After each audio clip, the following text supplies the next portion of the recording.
Vou dizer para vocês, olha, eu como padre, eu sinto isso na minha pele, sinto isso com as pessoas que trabalham comigo. A religião por obrigação, ela não transforma a gente.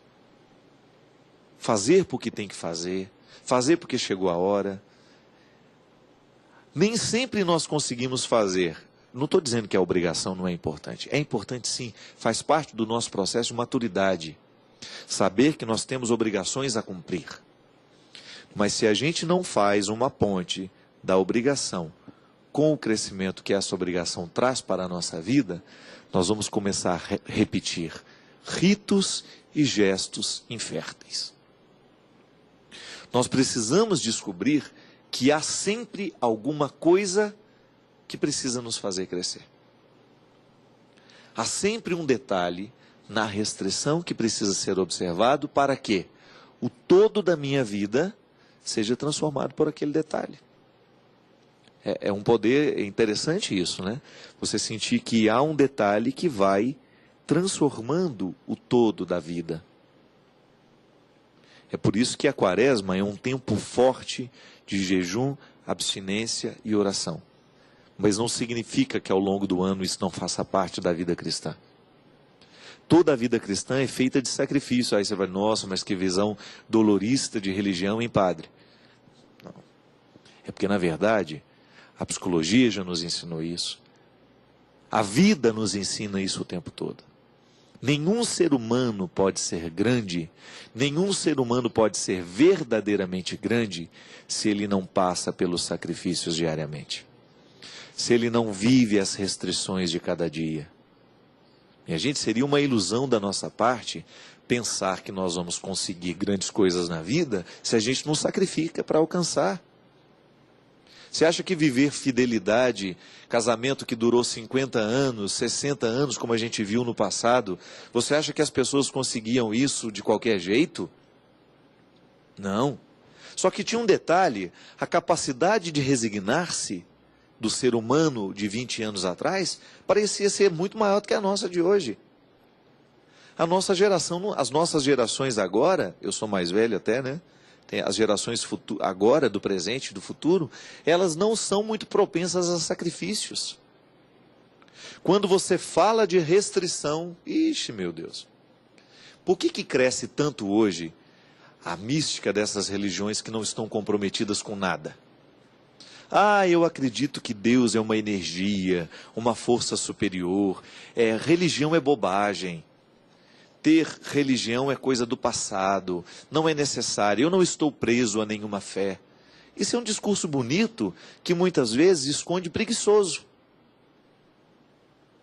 É um escudo que protege gente preguiçosa.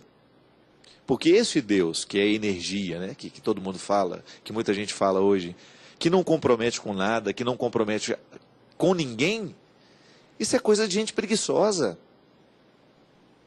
E olha, e se tem uma coisa que nós podemos afirmar, sem medo de errar, o cristianismo não é uma proposta para gente preguiçosa. O cristianismo não é uma proposta para gente molenga. É exigente. É exigente e vai pedir de nós o tempo todo uma resposta. Sabe por quê? Configurar a nossa vida à vida de Jesus dá trabalho. Aquela frase de Pilatos, eis o homem, quando Pilatos apresenta Jesus para ser crucificado, né? Para ser condenado, para passar por todo aquele suplício.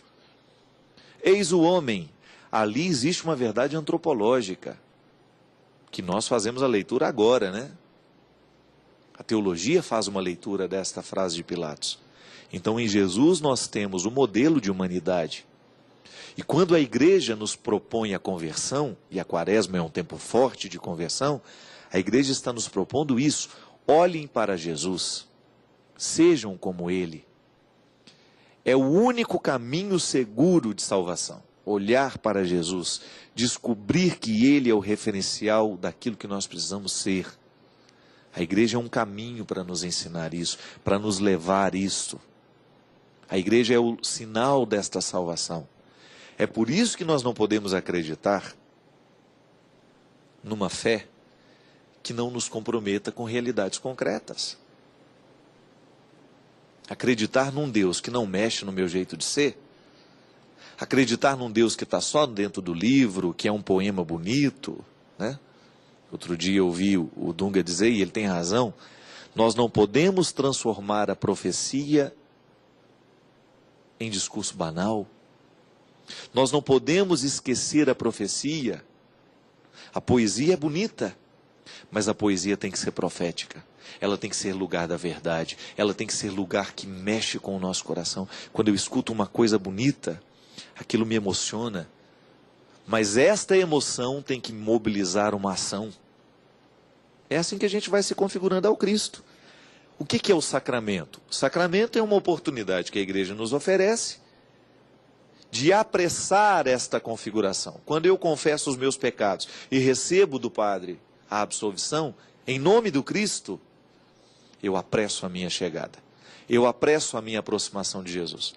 Minha gente, é a mesma coisa. Eu gosto do meu pai. Admiro o meu pai. Você admira o seu pai. Você gosta do seu pai. Você começa a querer ser como ele.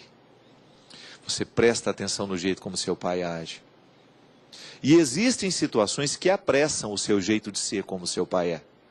Você vai descobrindo. Seu pai é engenheiro, você descobre que tem um curso. Você faz uma engenharia, você começa a ser mais como ele é. Seu pai era, digamos, um homem presidente de tal clube. Você quer ser também presidente, para ser como ele. É engraçado isso. A identificação é um processo humano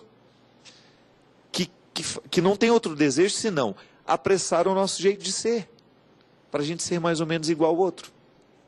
Vai lá no exemplo mais baixo que pode ter, né? Você gosta daquela atriz, acha aquela atriz fantástica. Aí um dia você se pega cortando o cabelo igual ela. Você se pega prestando atenção como é a roupa daquela atriz. Aí você começa a se vestir parecido. Isso é identificação.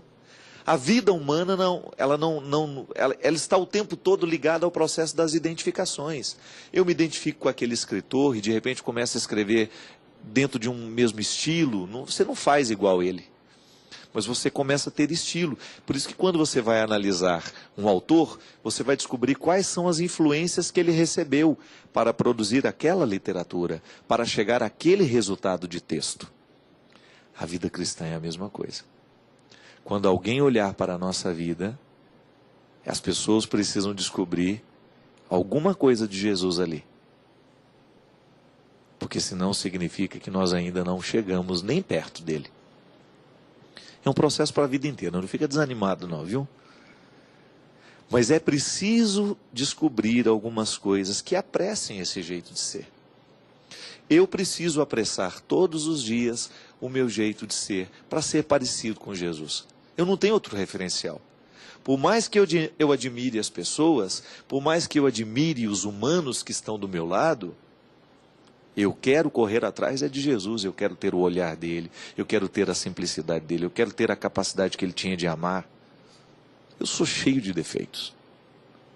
E toda vez que eu olho para os meus defeitos, eu sempre olho para esses defeitos, tendo como referencial a pessoa de Jesus. Porque ele não me desanima deles. Jesus me faz olhar para esses defeitos a partir de um olhar terapêutico, de correção. Então, padre, se você ainda não consegue ser como eu sou aí, com o seu coração, porque você ainda guarda muito rancor, fica atento, para na hora que alguém lhe magoar, não demorar dentro de você tanto tempo essa mágoa. Porque eu não guardava rancores. É Jesus dizendo para mim. A minha experiência mística tem que me colocar o tempo todo nesse diálogo com Jesus.